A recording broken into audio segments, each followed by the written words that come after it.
Mời xuống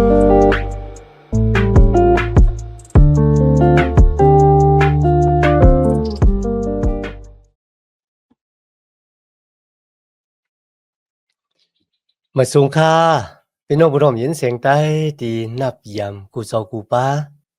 Cam địch đang xài lôm,อีก ba đang khảo lung leng pương, lại mà hộp nhà cảnh quạt thèngวัน นึง nhau kha. ย้อนหาตั้งหักเมตตาตั้งนิมเจอตั้งสวมซื้อมนเปียวตีลูกตีเถาลาพระเป็นเจ้าเฮาคามาแต่อยู่ในหูใจเฮาคากว่าหางผาหางมันสิกรรมค่ะเมื่อเฮาคาก็เล็กค่ะคนเฒ่าคนแก่ก็ใกล้ๆลาดนี้เฮาก็บ่เฮาคักใกล้กว่าเล่นน้ำค่ะนะกิ่งไม้เนี่ยก็อาบน้ำฮ้องมันเกี่ยวนั่นเนาะไอ้ใจเอ้ยยิงเอ้ยนะ หมักเหลืองแกนนิ้วหมักเขียวแกนขอบในจ่องสุยามละยินห้าแต่ค่ะนะเขาก็บอกซะหมักเหลืองแกนนิ้วหมักเขียวแกนขอบมันเป็นอย่างในค่ะเนาะเขาว่าวางพวกสุถังว่าคนเฒ่าคนแก่เนี่ยมันติดตายอันตั้งไหนฮะใจกล้วยหมักเขียวแกนขอบก็มีในค่ะนะอาพี่น้องค่ะความกับถูกขอในก็ยังตึกอยู่นะใจอยู่ค่ะ ก็เพราะฉะนั้นนะวันเหมือนในมือข่าวลุงแรงเบิงมาอ่านนะ2โครินธ์คานหาแต่จากข้อที่1ต่อบ่ถึงข้อที่10คันนะ2โครินธ์คานหาข้อที่1ถึงข้อที่10ค่ะในข้อที่1มีไว้จังหนังนะครับเฮาฮู้ลองอันบ่ตัวขันท่าเฮาอันเป็นซุ่มอันเฮาซ่อนอยู่ในหลินเมืองจูข้าวหนึ่งในลู่จึง เฮามีเฮินนิกจะเถาระอันเอาตั้งมือโกนเฮ็ดแลเป็นเฮินอันพระเป็นเจ้าผ่านสร้างเฮ็ดเป็นไว้ปุนเฮากันเหนือเมืองกลางเฮานั่นอยู่อ้อที่นี่สลับบ่รู้ลัดถึงเฮินโจขาวเยี่ยวก็เฮินเถาระค่ะนะพระเป็นเจ้าเป็นผู้ที่ผ่านสร้างเฮ็ดเป็นไว้ ที่ว่าเฮินเถาล่ะเฮินที่อยู่ในเมืองกลางเฮาเนี่ยครับนะเฮินจูข้าวเนี่ยก็ลาถึงรองของตูกายาคันถาของเฮาคันเนี่ยคันนะมันเป็นเหมือนจังหนังเป็นเฮินจูข้าวเพราะว่าเฮาออกเฮินจูข้าวได้กว่าเฮาได้กว่าดีหลาในคันเนาะในสมัยยามลีกวางตีก็ฮ้องว่าตูกายาคันถาของเฮาคันเนี่ยเป็นเต็นท์เป็นโมกะเป็นซุ่มเถงในคันนะ เมื่อขาลาถึงซุ่มเถงเนี่ย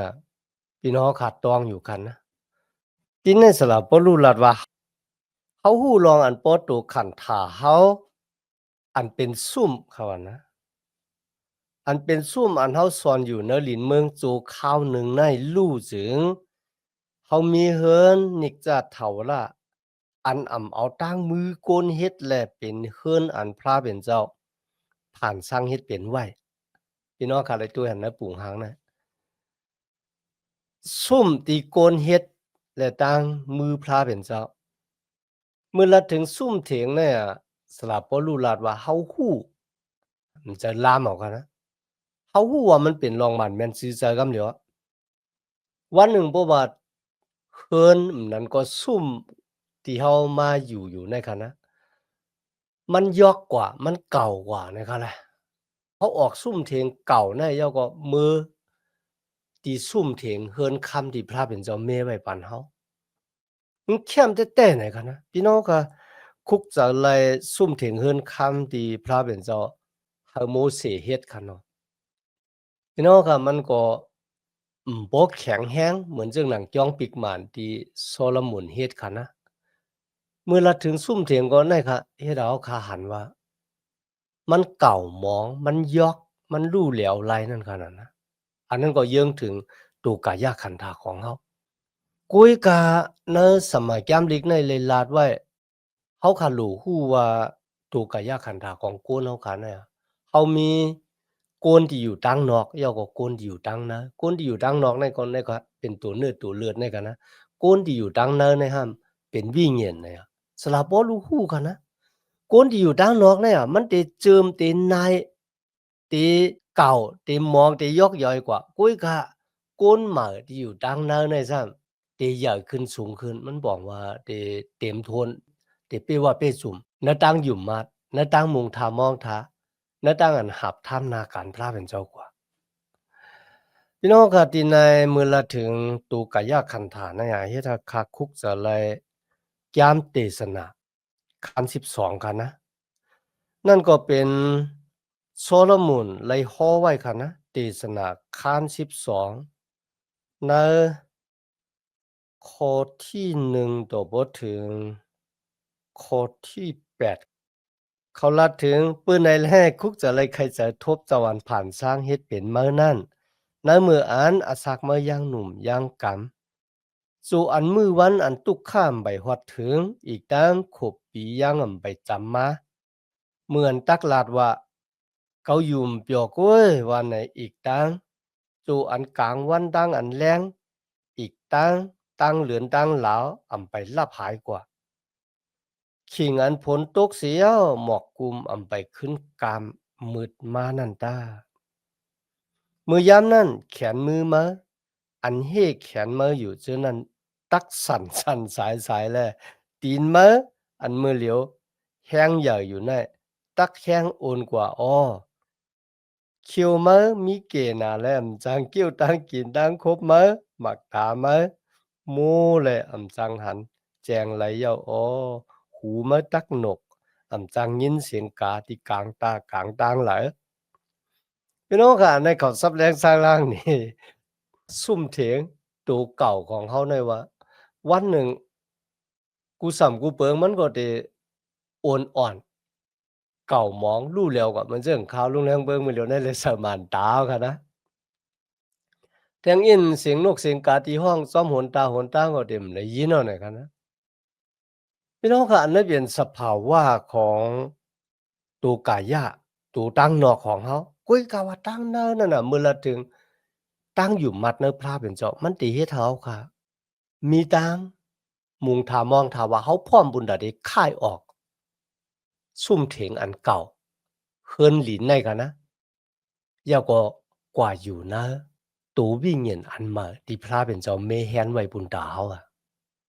วางปอกกันนะเฮาพร้อมบุญใดได้ค่ายออกดีซุ่มเถงอันเก่าในกว่าเนาะเฮา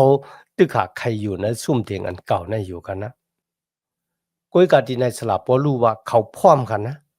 วันหนึ่งตื่นแต่ไลกว่าอามานขานเป็นในเขามีตั้งมั่นใจจังไหนครับมีคนถามจอมพ้องหลวงอาดัมเขาถามว่าสูว่นจะใครจะเจ้าหนังเหรอวายเสสูอาศักเยอะเมื่อสูเท่ามาไหนกันเลยเขาก็ว่าข้าในหนาว่าข้ามิจะเฉพาะหลีจะมือเท่ามาก็เพื่อเขาฮู้ว่าเฮิรนเก่าเนี่ยซุ่มเก่าที่ข้าอยู่เนี่ยนะ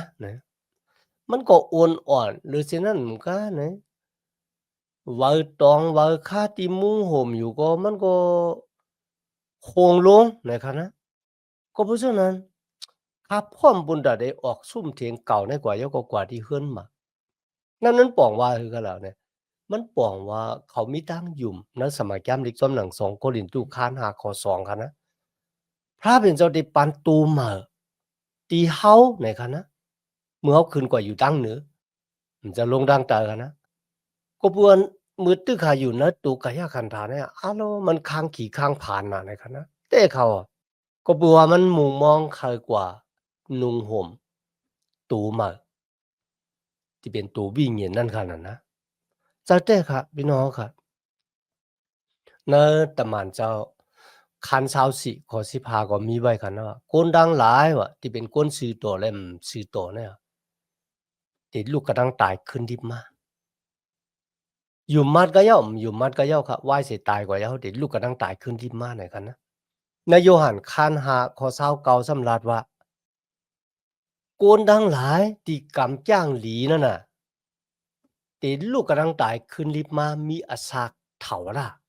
กุ้ยกาโกนดังหลายที่กำจ้างตั้งเมือกตั้งเลืองนั่นน่ะติลูกกระดังตายขึ้นลิบมาเข้ากว่าเนอตั้งอันจีอย่างปันตาม ก็บ่จังไหนคะนะลองได้เป็นลองลำลองสลับบ่รู้ถึงทรัพย์แรงสร้างล่างในพี่น้องเมืองก็เห็นตัวมันมีมีแต่เนี่ยคะนะก็ไม่มือละถึงตั้งอันจีอย่างตะลาตั้งอันจีอย่างปันตามได้คะนะมันมีตั้งอันจีอย่างหลายปอกอะเมื่อเขาก็อ่านในสมัยยามเด็กปอกที่1นั่นคะนะเป็นตั้งอันจีอย่างเจ้าคริสต์เจ้าคริสต์เลยขำตั้งอันจีอย่างแหวกเสาลักว่ามือยอก็ขามจีอย่างต่างโกนเฮาค่ะ ปุณดาเดหับขำเอาวัวเป็ดของเขาคากว่าครับนะปอยอก็จะอีสุเลยลัดไว้เนอะยูหันคานหาขอเศร้าสี่กันนะเขาลาดดีจือดีเจอดีสูดังหลายจำโปกุนก็เลยถอมเอาความของเขาเลยตั้มเจอเนอพระเป็นเจ้าดีเจอเขามาผู้นั้นก็มีอาศักเถาละและเตอำเลยขามตั้งงานจีอย่างตะละเขาเตป่วนเสียตั้งตาย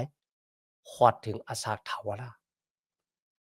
ทีนี้เขาก็เลยอ่านจุยสู้เลยขามตั้งอันจีอย่างปันตามต่างเขา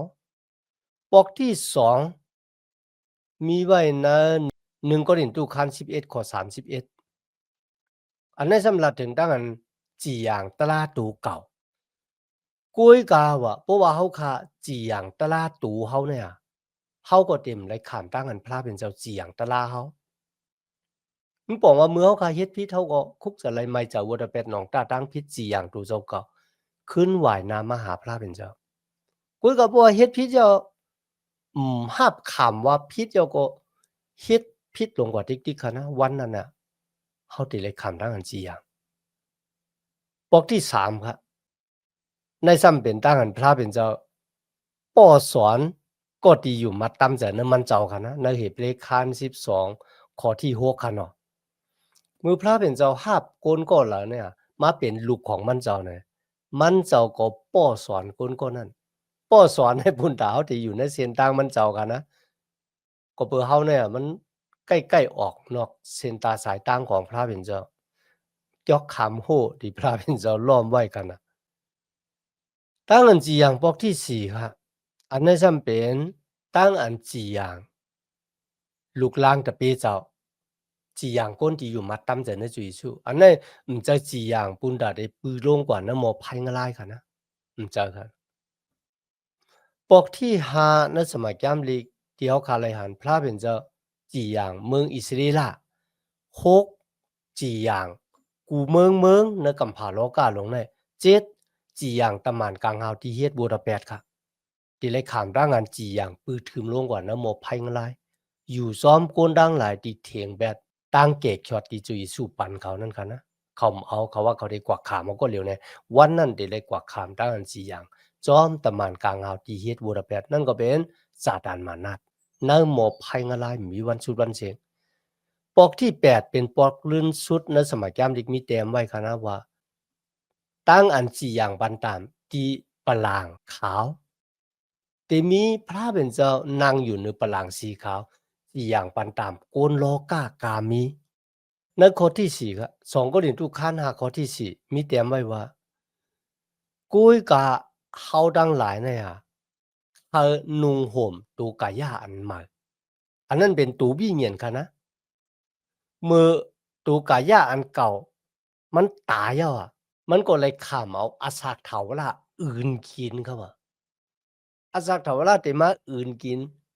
เฮ็ดให้เฮามีอาสากมีวันสุดวันเสงใน2กรินตูคานหาข้อที่5ค่ะนะ ที่ในซ้ำลัดถึงรองตั้งอันพระเป็นเจ้าเฮาวิ่งเห็นหมดจังพระเป็นเจ้าหมายเฮาไว้พี่น้องค่ะมือวิ่งเห็นหมดจังพระเป็นเจ้ามาอยู่ในเฮาเนี่ยมันปองว่าวิ่งเห็นหมดจังพระเป็นเจ้าอาม่าขามหมายไว้ว่าวายสิตายกว่าแล้วนะมีตูกายาขันธาอันมาตูไผวิ่งเห็นนะหรือสินั่นเหมือนกันนะครับตูวิ่งเห็นในแต่ละมืออยู่มื้อเช้าในเมืองกัดเย็นชามสาที่พระเป็นเจ้าเมแฮนไว้ปุณตาลูกล่างตะเปเจ้ากูโกะเนี่ยพี่น้องคะนี่เป็นรองลึกล้ำแล้วก็เป็นรองดีหลีป้าเจ้าแท้ๆค่ะนะในข้อที่6ครับ2กรินตูคานหานะก็เป็นเรื่องหลังนั้นนะครับเขามันใจอยู่ดาเสในอะกิ่งที่เขาอยู่ในตูกายาขันธาเนี่ยเขาอยู่ห่างไกลกันดั้งพระเป็นเจ้าเจอเขาอะ เขาอยู่ห่างไกลกันดังพระเป็นเจ้าค่ะนะเนื้อข้อที่7ก็ซับแรงนี่เขาว่าเขาอยู่ห่างไกลพระเป็นเจ้าก็แปลว่าเขาไม่ไลอาศักลิบอยู่ลอยตามองเห็นกุ้ยกะเขาอาศักลิบอยู่ลอยตั้งอยู่มัดเขาหมันพระเป็นเจ้ามันนั่งอยู่จำเขาลอยตาเขาค่ะนะในค่ะสลับพอรู้ว่ามันเหมือนจังเขาอยู่ห่างไกลกันดังพระเป็นเจ้าที่แต่มันค่ะนะลอยตั้งอยู่มัดที่เขาอาศักลิบอยู่ลอยตั้งอยู่มัดเนี่ยเขาอยู่ว่าวิ่งเห็นมดจังพระเป็นเจ้ามีอยู่ลอยจอมเขากำพาลินเมืองสักแก้ววลากามีเนี่ยอยู่ในองค์มือของพระเป็นเจ้าในแก้มดิกซับแรงว่าผ้ากลางหาวเป็นประหลางหนังลินเมืองกำพาเนี่ยเป็นติดตั้มตินชาตินพระเป็นเจ้า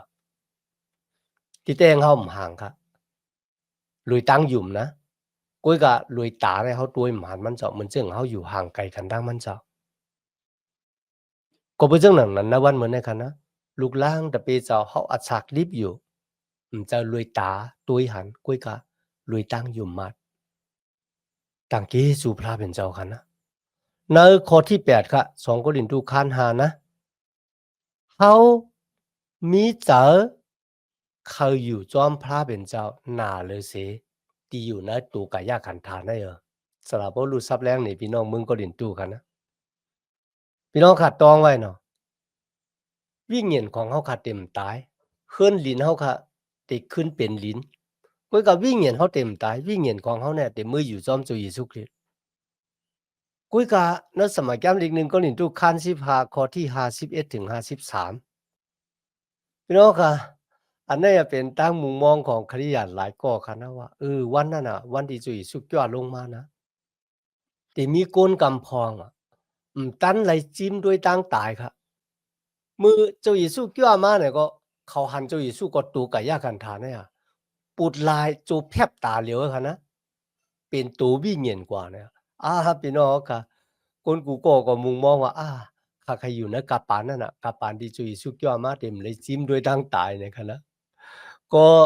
อยู่ที่พระเป็นเจ้าค่ะนะอยู่ที่พระเป็นเจ้า2 โครินธ์คาน5ข้อที่9ก็เป็นเรื่องหนังนั้นนะครับข้ามีเยื่อหมายไว้ว่าว่าที่อยู่ในตูกายาขันธาเนี่ยก็เย้าอยู่ก็เย้านะครับเยื่อหมายของข้าก็ปุณตะอาศักลิบอยู่เขาเป็นที่เป่งโป้จากพระเป็นเจ้าเยื่อหมายค่ะนะอาศักลิบอยู่เขาเป็นที่เป่งโป้จากพระเป็นเจ้าจะมีเยื่อหมายว่าข้าจะเป็นโกตีลำลองอาเยะข้าจะเป็นก้นที่ไรหบทบดังออมอย่างนักกำพาโลก็จะมีชื่อเสียงลงที่สุดเนี่ยอันนั้นมันจะเยื่อหมายค่ะเยื่อหมายบุญดาเดอาศักลิบอยู่เป็นที่เป่งโป้จากพระเป็นเจ้าแพทย์คัน1ข้อที่5ข้อที่6ค่ะนะว่าพระเป็นเจ้าเลยมักคานเฮาไว้อ่อนตางจอมหนังที่มันเจ้ามีอลูกเฮาค่ะเป็นลูกลอยตั้งอยู่มาตั้มจะในจุยสู้เฮาเป็นตั้งอันยุกยองยองโยที่พระเป็นเจ้าเฮาค่ะมีในเจ้าเยซูคริสต์เยื่อหมายบุญดาเจ้าอาศักเฮาเป็นที่เป่งโป้จากพระเป็นเจ้าพี่น้องก็ที่ว่าเขาตั้งเยื่อหมายไว้ว่าเฮาอาศักเขาเป็นที่เป่งโป้จากพระเป็นเจ้าในกันนะมันเลยปองว่าเฮาคาลูกยกคามโกนกูก็มันจังว่าเต็กเตียงเบิ้นบุญดัดดูเจ้าเก่าที่สูงขึ้นเลยมันนำจะจึงหนังนั้นกันนะมีเสียป้าหนึ่งมีชื่อว่าดร.จีแคมเปลมอร์แกนนะครับดร.จีแคมเปลมอร์แกนเนี่ยเขาเป็นครูสอนเขาวันหนึ่งครับพระเป็นเจ้ามาห้องเขาค่ะนะพระเป็นเจ้ารัดว่าสูเลยขามดังอันเพไว้ย่าปุณดาได้ฮับเจ้าปุณดาได้ห้อหมอกรัตลาดังเกกชอดปุณดาได้สอนสมัครยามเล็กสูเลยขามดังอันเพไว้สูจองใครเป็นก้นฮอตลาตีเหย่าเมียท่าที่มีชื่ออย่าเสียงลงเลยค่ะแหละสูจองใครเป็นก้นฮอตลาที่มีชื่ออย่าเสียงลงเป็นก้นฮับเจ้าของเขาเนี่ยฮัลโหลพี่น้องค่ะแต่ค่ะนะดร.แคมเบลมอร์แกนก่อนเนี่ยเขามคุกจะไล่มุนสเลตั้งอันมีชื่ออย่าเสียงลงของทุเจ้าเก่าเขาพร้อมเขาเต็มจะที่จะเป็นเสียฮอตลาติมมีคนหูจักอะพี่น้อง ต่างเกจูพระเป็นเจ้าตีว่าจังไหนก็มจะว่าพระเป็นเจ้าใครเฮาคำมิจืออย่าเสียงลงเจ้ากันนะอำว่าได้เป็นเสีย TL Osborne ว่า Billy Graham ว่านะพี่น้องค่ะเสียจังไหนก็พระเป็นเจ้าก็ปันหาเขามิจืออย่าเสียงลงเหมือนกันเว้ยก็เมื่อเฮาค่ะอ่านนะแก้มเยเรมีคัน45ข้อที่5กันนะพระเป็นเจ้าลาตีเยเรมีว่าสุเตหาลองตั้งอันยาวปุนดาตูเจ้าเก่าห้าว่ะตีหาจื้ออย่าเสียงลงฮะตีหานำกัดตั้งแขนตั้งออกเมียงปุนดาตูเจ้าเก่าฮะอย่าหามันละอย่าไปหามันไหนพระเป็นเจ้าลาตีเยเรมีกันนะก็เบอร์สังหลานะ2 Korinto คัน5ข้อ10กันนะก็เบอร์ว่าโกนกูก็กันนะหลูไลเมื่อจุกอยู่ต่อหน้าปลางของเจ้าเยซูคริสต์ปุนตาโกนกูก็ตีไลอมวยตีไลสู้เนี่ยค่ะเลยซ้อมหนังตั้งกำตั้งจ้างของเขา